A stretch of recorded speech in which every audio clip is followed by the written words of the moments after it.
this is the road that opens up this region for the industrial parks that we are having, for our farmers taking their produce to the market, for people, travelers, going home and back to work, going on holiday, our tourists, and the whole transport architecture. So I want to assure the people of Kenya that this road will be delivered on time because it doesn't depend on government budget. It doesn't depend on money that we have borrowed as a government.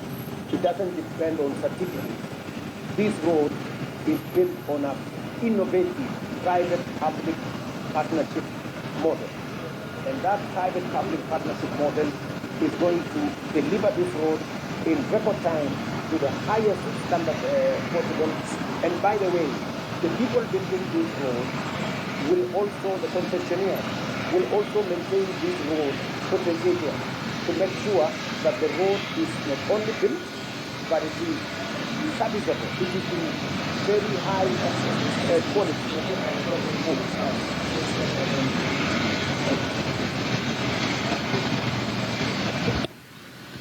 Okay. So all the other things, ikosawa. So that is we don't need that. That is what we are looking at, and I want to assure the citizens of Kenya that this is a road we have all waited for. I know many families, I know many travelers, I know many business people, I know many entrepreneurs who have gone through difficult times trying to get themselves their goods, services across the country, but the bottleneck has been this road.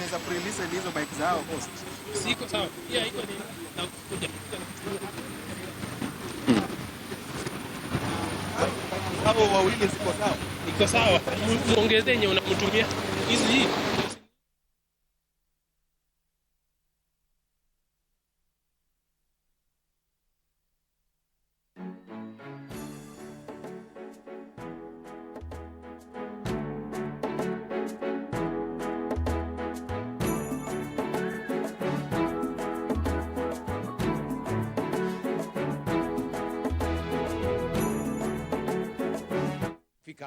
Kufika Naivasha na kutakuwa hiyo ni barabara leni 4, alafu kupitia chini barabara ambayo inatoka Kamandura kwenda chini Mai Mahiu, alafu baadaye kuja Naivasha leni 4. Kutoka Naivasha kupitia hapa Gilgil kwenda Nakuru itakuwa barabara leni 6, na kutoka Nakuru leni 4 zingine mpaka Mai Mahiu. Hiyo barabara yote, namba ya kwanza, itaajiri vijana zaidi ya 15,000.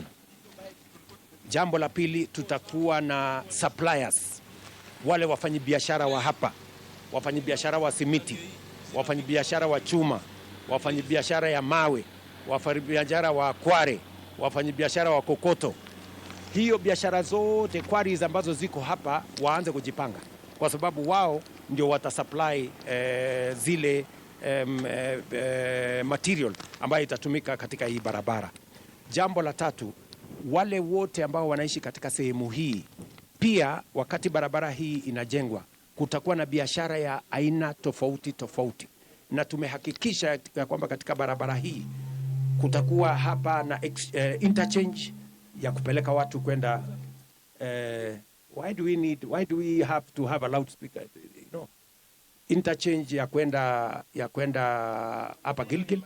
Kutakuwa na interchange viaduct actually pale Nakuru, na tutahakikisha kwamba zile barabara ambazo ni za sehemu hii, kama moja ya kutoka mahali inaitwa Kanyariri pale kwenda Gilgil, tutatengeneza hiyo barabara iwe ni barabara mbadala, you know, alternative route wakati hii barabara inajengwa.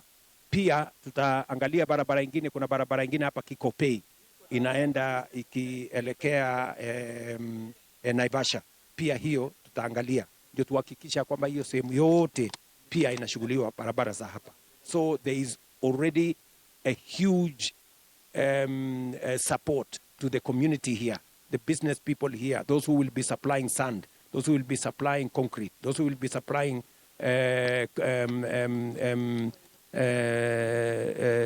stones, those who will be supplying the quarries around here, the people who are doing business, the suppliers of cement, the suppliers of steel.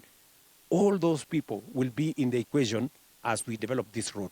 It is a road where I have been assured by the contractors 60% at the minimum of all procurement will be done in Kenya. So the local content of 40% will actually move from 40% to 60% to make sure that Kenya benefits as this road. And many communities and citizens living along this road benefit as this road is being built. You have also announced the tarmacking of 20,000 kilometers. 28,000. 28,000 kilometers of road network. Yes. But the big question in Kenyans' minds is the financing of this tarmacking, owing to the debt question that obviously keeps ringing in our mind. What is your plan generally in terms of financing the construction of these roads? Just for the record, the road you see here, we're not paying a single coin. This road is funded by PPP, private-public partnership, right? The 2,500 kilometers of tarmac that I have said, highway, the 2,500 kilometers of highway will be funded again by the same private-public partnership, innovative financing.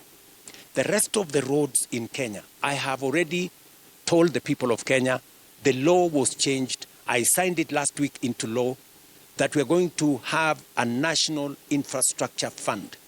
The National Infrastructure Fund is going to get funding from our budget, from proceeds of privatization, from royalties of our natural resources, and leveraging on that from the private sector.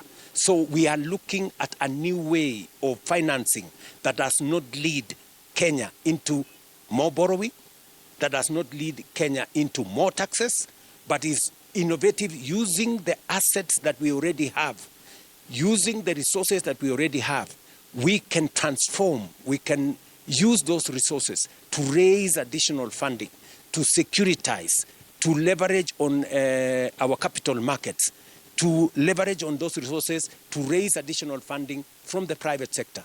We have a lot of resources in the private sector, but unless you have an instrument, a mechanism, an agile, tool for you to use in leveraging the private sector, you will not be able to achieve the resources that will transform this country. And that is why I am very clear in my mind, and I want to tell the good people of Kenya, the people who have given me an opportunity to be president and to lead this nation, I want to assure them that the 5 trillion plan, by next year, 2026, I already have a plan on how we are going to raise half that amount, 2.5 trillion, by next year. And then the balance in the coming year, and run all these projects, because this is what, ambition is all about. This is what big thinking is all about. This is about what creativity and innovation is all about. This is what other countries have done. They haven't done any miracles. They've just organized their resources. They've organized themselves. They've thought better. They have planned smarter. And that is how Kenya is going to move forward. When I said we are going to do affordable housing, markets, and hostels, many people did not believe it. Today, we have signed contracts of 600 billion. In this county alone of Nakuru, we have 40 billion shillings. In the county of Nakuru, 22,000 housing units are being built, 25 markets are being built, hostels for 8,000 students are being built in Nakuru County. If